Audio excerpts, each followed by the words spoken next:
যারা নেতাজি সুভাষ ওপেন ইউনিভার্সিটিতে পিজি কোর্সে পড়ছেন, আপনারা সকলেই জানেন বেশ কিছুদিন আগে রেনুয়ালের সেকেন্ড ফেজ দিয়েছিল। সেই সেকেন্ড ফেজে অনেকেই আছে রেনুয়াল করেছে, আবার অনেকেই আছেন রেনুয়াল করেননি। আবার কিছুদিন আগে অর্থাৎ আপনাদের গতকাল একটা নোটিশ প্রকাশিত হয়েছে। এই নোটিশে বলা হয়েছে আবার নতুন করে রেনুয়াল করতে হবে। এই নোটিশটা পাওয়ার পর অনেকের মধ্যে একটা কনফিউশন তৈরি হয়ে গেছে।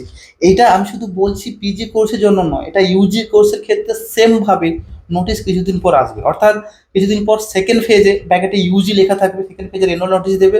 তারপরে পিজি কোর্সের যে নোটিশটা এসছে ফ্রেশলি এরকম রেনুয়াল নোটিশ আসবে। তাহলে আপনারা কনফিউজ না হয়ে যান, তার জন্য কিন্তু ভিডিওটা আমি তৈরি করছি। এখানে কিন্তু পরিষ্কার করে বলে দিই সেকেন্ড ফেজ এবং এই ফেজে রেনুয়ালটা কাদের জন্য করবেন আমি তো ডিটেলসে আলোচনা করব।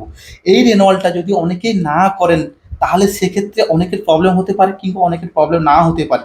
কিংবা 2024 যারা ভর্তি হয়েছে, হতে পারে পিজি কিংবা ইউজি ক্ষেত্রে যাদের নোটিশ আসবে, ইউজির ক্ষেত্রে যারা পিজির ক্ষেত্রে অলরেডি চলে এসেছে, তারা এই নির্মাণটা যদি না করে তাদের ক্ষেত্রে কি কি প্রবলেম হতে পারে। আসুন আজকে ভিডিওতে ডিটেলসে এই বিষয়টা আপনাদের পুরো ক্লিয়ার করে দিই। প্রথমে আপনাদের নোটিশটা আপনাদের স্ক্রিনের উপর দেখুন। এখানে পরিষ্কার করে বলা আছে যে রেজিস্ট্রেশন ইয়ার, অর্থাৎ কোন কোন স্টুডেন্টসরা এই রেনুয়ালটা করতে পারবে। এখানে বলেছে জানুয়ারি 2021, জানুয়ারি 2022, 23 এবং 24। এই চারটা রেজিস্ট্রেশন ইয়ারে যে সমস্ত স্টুডেন্টরা ভর্তি হয়েছে তারা কিন্তু রেনুয়াল করতে পারে। এটা কিন্তু ফার্স্ট রেনুয়াল, ভালো করে বুঝে নিন।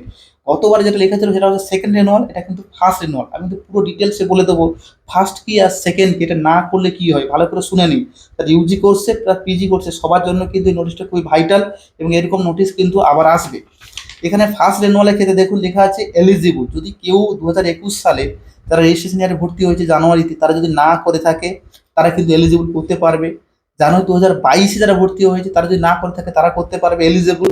তবে জানুয়ারি 2023 তারা এলিজেবল, 2024 জানুয়ারি সেশন যারা ভর্তি হয়েছে তারাও কিন্তু এলিজেবল। কিন্তু এইখানে সব থেকে বড় প্রশ্ন, যারা গত বছর ভর্তি হয়েছে পিজির ক্ষেত্রে তারা যদি রেনুয়াল না করে তাদের ক্ষেত্রে কি হবে। আপনারা অনেকেই আছেন তারা বলে আমি কিছুদিন আগে অ্যাডমিশন হয়েছি, অনেকে স্টাডি মেটেরিয়ালসও পাননি।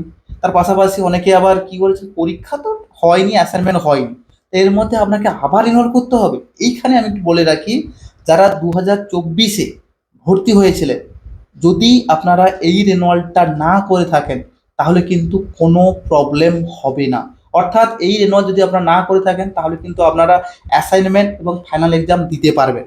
ভালো করে বুঝে নিন, যারা 2024 ভর্তি হয়েছে, সেটা হতে পারে ইউজি কিংবা পিজি। ইউজিতে যখন নোটিশ আসবে কিংবা পিজির ক্ষেত্রে যে নোটিশটা এসছে রেনল করার, 2024 যারা ভর্তি হয়েছে তারা চাইলে এই রেনলটাকে স্কিপ করতে পারে। কিন্তু যখন আগামী বছর সেকেন্ড ফেজের জন্য রেনলের নোটিশ দেবে তখন কিন্তু আপনাদের নোটিশটা করতে পারে, রেনলটা করতে হবে, না হলে কিন্তু আপনারা সেকেন্ড ইয়ারে পরীক্ষায় বসতে পারবেন না। ক্লিয়ার হলো না? একটু ডিটেলসে বলি। যদি আপনারা এই রেনুয়ালটা না করেন, এই যে যে রেনুয়াল নোটিশটা দিয়েছে 21 তারিখ থেকে রেনুয়ালটা শুরু হচ্ছে, যদি না করেন তাহলে আগামী বছর যেমনভাবে এই বছর রেনুয়ালের সেকেন্ড ফেজ বলে কিছুদিন আগে একটা নোটিশ দিয়েছিল, ঠিক তেমনইভাবে যারা এই বছর রেনুয়ালটা করবেন না তাদের কিন্তু সেকেন্ড ফেজে রেনুয়ালটা করতে হবে। এটা কিন্তু কম্পালসারি। ওই রেনুয়ালটা যদি না করে থাকেন তাহলে কিন্তু কোনোভাবে আপনি পরীক্ষা বসতে পারবেন না। আমি আবারও বলছি, রেনুয়াল মানে হচ্ছে আপনি ফার্স্ট ইয়ারে ইউনিভার্সিটিকে যে টাকা দিয়েছিলেন ওই টাকাটা সেকেন্ড ইয়ারে পরীক্ষা হবে না, সেকেন্ড ইয়ার টাকাটা কিন্তু ইউনিভার্সিটি দিয়ে দিতে হবে। আপনি পাস করুন কিংবা ফেল করুন, ইউনিভার্সিটি কোনো দায়বদ্ধতা নেই, আপনাকে কিন্তু পরিষ্কারভাবে ওই টাকাটা ইউনিভার্সিটিকে দিয়ে দিতে হবে। এই জন্য এই নোটিশে মানে এই নোটিশ অনুসারে যদি আমরা এই রেনুয়ালটা না করে থাকেন তাহলে কিন্তু সেকেন্ড ফেজে রেনুয়ালটা করতে হবে, সেটা কিন্তু ক্ষণিকের জন্য। তার 5 দিন সময় দেবে, এটা কিন্তু 1 মাস সময় আছে।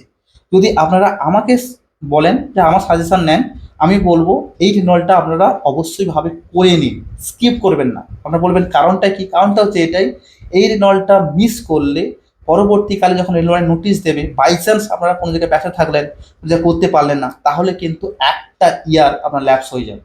কারণটা হচ্ছে এটাই, এই রেনুয়ালটা ততটাই ইম্পর্টেন্ট যতটা হচ্ছে আপনার কোর্সের ক্ষেত্রে প্রোগ্রেস করার ক্ষেত্রে। অর্থাৎ আপনি ইউনিভার্সিটিকে টাকা না দিলে আপনার কোর্সে কিন্তু কোনোভাবে প্রোগ্রেস করবেন না। এই জন্য রেনুয়ালটা কিন্তু আপনাকে অবশ্যই করতে হবে, 1 মাস সময় আছে, অবশ্যই আপনারা করে নেবেন। 21/5/2025 থেকে 21/6/2025 পর্যন্ত কিন্তু চলবে, 1 মাস ধরে চলবে। অবশ্যই টাকা যদি না থাকে ম্যানেজ করে রেনুয়ালটা করে নেবেন। কোনো কারণে যদি না করেন তাহলে কিন্তু প্রবলেম হয়ে যাবে। স্কিপ করবেন না, কারণ সেকেন্ড চান্সের সময়টা খুব কম দেয়, সেক্ষেত্রে কিন্তু প্রবলেমটা হতে পারে। এইবারে প্রশ্ন যে আপনারা কত টাকা দেবেন, দেখুন আমাদের স্ক্রিনের ওখানে অ্যাটাচ করেছি।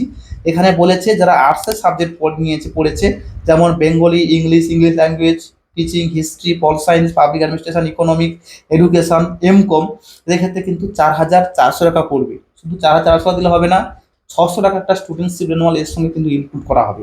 এটা আমি বলছি পরে, ভিডিওটা দেখুন শেষ পর্যন্ত।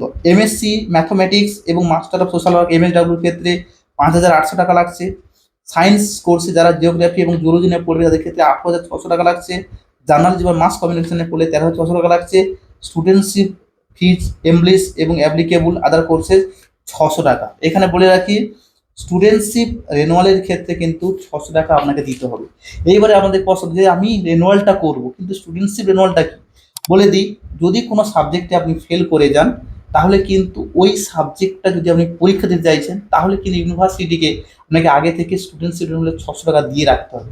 অর্থাৎ যদি আপনি কোনো সাবজেক্টে ফেল করে যান, ওই ফেল করা সাবজেক্টে যদি পরীক্ষা দিতে চাইছেন, তাহলে কিন্তু আগে থেকে আপনাকে সিট বুকিং করে রাখতে হবে। এই জন্য ইউনিভার্সিটিকে 600 টাকা দিতে হতো। আগে কিন্তু অপশনাল ছিল, এটা পুরোপুরিভাবে কম্পালসারি করে দিয়েছে। অর্থাৎ যখন আপনি রেনুয়াল করবেন, আগে কিন্তু অপশান ছিল যে আপনি যদি নিজের প্রতি কনফিডেন্স থাকেন, পড়ার প্রতি কনফিডেন্স থাকেন, তাহলে আপনাকে 600 দিতে হবে না। কিন্তু এখন বর্তমানে পুরোপুরিভাবে অন্যরকম সিস্টেম করে দিয়েছে, আপনাকে 600 টাকা কিন্তু ডেফিনেটলি দিতে হবে। টোটাল অ্যামাউন্ট করে রেনুয়ালের ফিসটা কিন্তু আপনাকে পেমেন্ট করতে হবে। এই জিনিসটা কিন্তু অবশ্যই মাথায় রাখবেন। প্রত্যেকটা স্টুডেন্টস, সায়েন্স হোক, আর্টস হোক, কমার্স হোক, প্রত্যেক স্টুডেন্টস কিন্তু 600 টাকা স্টুডেন্টশিপ রেনুয়ালের জন্য দিতে হবে। এখানে বলে রাখি tentative time of the schedule কতদিন চলবে বলে দিচ্ছি। Online renewal system available for student 21/5/2025 10 থেকে শুরু হবে, চলবে 21/6/2025 পর্যন্ত। অনলাইন ফি সাবমিশন, আপনারা ফি সাবমিট করতে পারবেন 21/5 থেকে 24/6/2025 পর্যন্ত, কিন্তু আপনারা অবশ্যই এই অনলাইনে ফি সাবমিট করতে পারবেন। অফলাইনে ফি সাবমিশনের টাইমটা হচ্ছে 24/5/2025 থেকে 24/6/2025। আপনারা সবাই অনলাইনে করবেন। আপনার কাছে যে debit card, credit card, net banking আছে, কিংবা ফোনপে অবশ্যই অ্যাভেলেবল করেছে বর্তমানে দেখেছি। ফোনপের সাহায্যে কিন্তু স্ক্যানারও দিয়েছে, সেই সাহায্যে কিন্তু আপনি ইজিলিভাবে পেমেন্ট করে দিতে পারবেন। আশা করছি ভিডিওটা আপনাদের পক্ষে পুরোপুরি ক্রিস্টাল ক্লিয়ার হয়ে গেছে। যদি স্টুডেন্টসের রেনুয়ালের ডিটেলস ভিডিও চান, আমার প্লে লিস্টে চেক করে নেবেন, ওখানে ভিডিও দেওয়া আছে। আশা করছি ভিডিওটা নিয়ে আমাদের কোনো ধোঁয়া থাকবে না। যদি কোনো ধোঁয়া থাকে কমেন্ট করবেন। তার পাশাপাশি আদার্স কোনো যদি বিষয়ে নোট সাজেশন অ্যাসাইনমেন্ট যদি বুকিং দিতে চাইছেন, নিচে যে নম্বর আছে যোগাযোগ করে নেবেন। পুরোপুরিভাবে কিন্তু আমরা গাইড করে দেবো, গাইড করে কিন্তু আপনাকে প্রপারলি ভাবে ভালো স্কুলের দিকে নিয়ে যাবো। দেখা হচ্ছে অন্য কোনো ভিডিওতে অন্য কোনো সময়। ভালো থাকুন সবাই।